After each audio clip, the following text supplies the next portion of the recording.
maagang pamasko ang ilang manufacturers sa mga mamimili ngayong holiday season. Ilang Noche Buena items daw ang bababa ang presyo. Alamin kung ano-ano ang mga yan sa Agenda Report ni Paolo Barcelon. Voluntaryong magro-rollback ng presyo ng Noche Buena products ang ilang manufacturer. Ito ay matapos silang kausapin ni Trade Secretary Cristina Roque.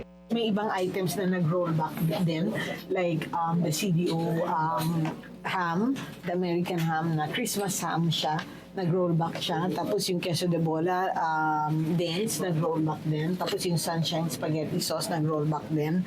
Bukod sa Noche Buena items, tumatalima naman daw ang mga manufacturer ng basic commodities gaya ng tinapay, delata at processed meats. Kamakailan lang nang i-anunsyo ni Pangulong Bongbong Marcos na wala munang price increase sa basic goods hanggang sa katapusan ng taon. Ayon naman kay Steven Cua, presidente ng Philippine Amalgamated Supermarkets Association, patuloy ang kanilang pag-stock ng ilang Noche Buena products para masigurong sapat ang supply ng mga ito pagsapit ng Christmas rush. Dagdag ni Cua, bagamat ramdam ang epekto ng flood control scandal sa consumer confidence, umaasa silang makakabawi ito pagdating ng Pasko dahil madalas dito lumalakas ang spending power ng mga Pilipino. Medyo hindi alam kung anong gagawin. Ibig sabihin, hindi masaya exactly yung mood ng customers natin.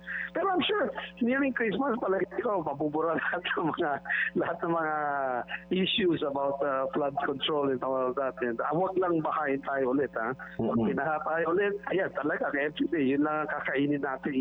Payo naman ng supermarket owners sa mga mamimili, iwasan ang sobrang pagdampot ng grocery items na hindi naman kailangan. At kung maaari, humanap ng sales section sa mga pamilihan para mas maraming produkto ang mabili sa mas murang halaga. Para sa Agenda, Paolo Barcelon, Bilyonaryo News Channel.